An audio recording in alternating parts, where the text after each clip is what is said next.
So our number 5 biggest storyline of the year, drum roll please, is LIV Golf. And Rex, there's a lot of different directions you can go with this. The deal that fell apart between the PIF and the PGA Tour, the move to 72 holes, the majorless year for the top players. Where do you want to start? I think I would start at the idea that the fact it's number 5 in the last, 3 or 4 years, if we were doing this in December, it probably would have been 2 at the lowest. 1, I'm guessing in 2022 and 2023 when this was at its height. So I think the fact it slipped to 5th is sort of indicative of where we are in the game of golf right now, that it's still background noise, that it's still distracting, that it's still there and it's not going away. But there are other things, as this list indicates, at least 4 other things that are more important than this. I will say this is the 4th season of LIV Golf. It started in 2022 with an abbreviated schedule, and I'm not quite sure whiteboarding has become sort of the phrase in PGA Tour or professional golf right now. I'm not quite sure when they whiteboarded this that the idea was, okay, in our 4th year, if we can just land Victor Perez and Laurie Cantor, then we'll be okay. This is no disrespect to Laurie Cantor or Victor Perez, both really good players with PGA Tour cards, but the idea that that's where they've landed is fascinating to me. And we should rewind to the idea that you're right. There was not 1, but 2 meetings between the Public Investment Fund of Saudi Arabia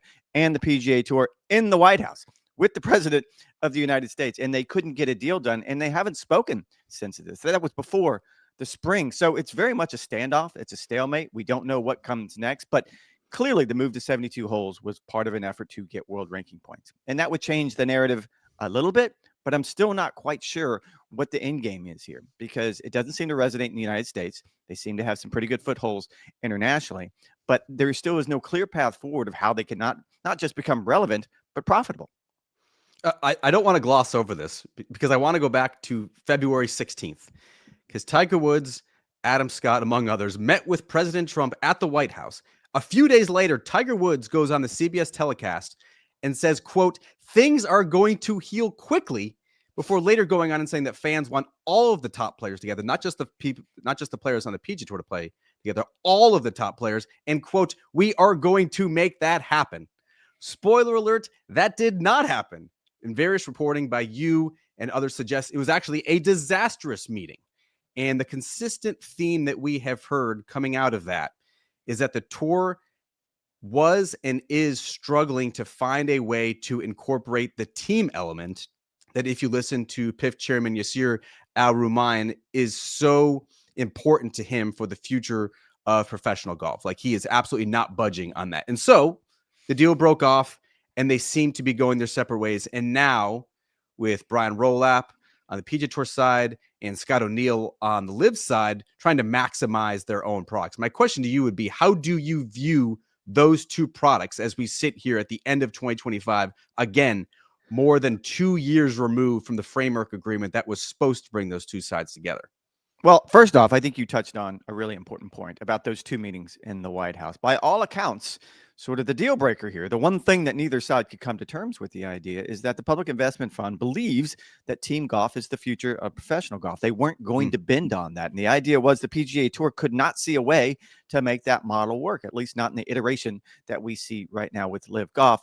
That, as I think you brought up a few weeks ago, doesn't seem to be the point anymore. If they're willing to go to 72 holes after essentially naming your tour 54 holes, then maybe it's not a bridge too far. Then maybe they can get to the idea that team golf could be an element, not the element of the competition, but the actual 72 holes of individual stroke play that is the standard in professional golf could be the main part. Maybe that's, I don't know, a crack in the door. Maybe that's a light at the end of the tunnel. But by all accounts, that would seem to be the non-starter. They weren't going to budge on that one. To your point, no, I don't see, at least in the United States. And maybe that's not where they want to draw that final line, but the majority of their events are in the United States. And they still don't seem to have the traction that you would imagine a startup would have after 4 years. They still don't have the reach. They still don't have the eyeballs that you would want to have after 4 years and that much money invested. So maybe there is a 10-year plan. Maybe they did whiteboard this out and they have a bigger and better idea. But as of right now, it's hard to see that. Yeah, look, I look at the PGA Tour and they have retained most of the best players in the world. They are at least in the process of understanding their weaknesses and actively trying to address them, most particularly by optimizing the tour schedule. When I look at LIV, there almost seems to be like an identity crisis, right? Like if they're shifting away from one of their core tenets of the league, which was 54 holes, as you mentioned, like maybe the team component's next. Maybe CEO Scott O'Neill looks at this, he doesn't see enough progress on the franchise front and completely punts it. The fact that they went away from 54 holes to begin with, to me at least, suggests that everything should be on the table. And maybe instead of trying to dominate the world of golf with team golf, maybe they take on the DP World Tour, the European Tour, and try to become the preeminent spot to play around the world. Maybe that is sort of the future there. I do think that the move to 54 holes signals to me, you move away from that, signals to me a desire to be among the established golf ecosystem. It does feel more legitimate. You have more teams, you have more players, you have more holes. When you have more holes, the best players, i.e. Jon Rahm, tend to rise to the top. I do think I'm more interested in watching them because I do think it's going to feel like a more legitimate golf tournament in 2026.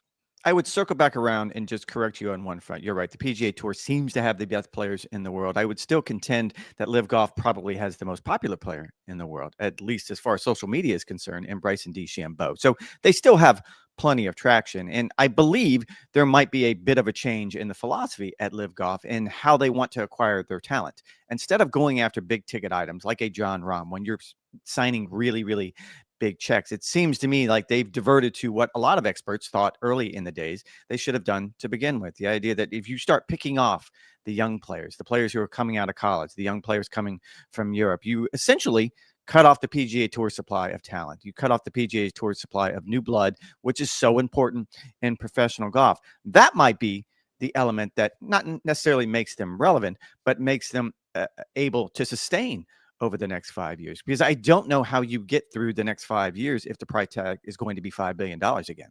Yeah. Jose Le Ballester, Tom McKibben, David Pooge. There's certainly a Caleb Surratt. There's certainly accumulating enough young talent that makes me more interested. Again, with the move to 72 holes, I think it could be even more interesting that way with other pathways into the major championships.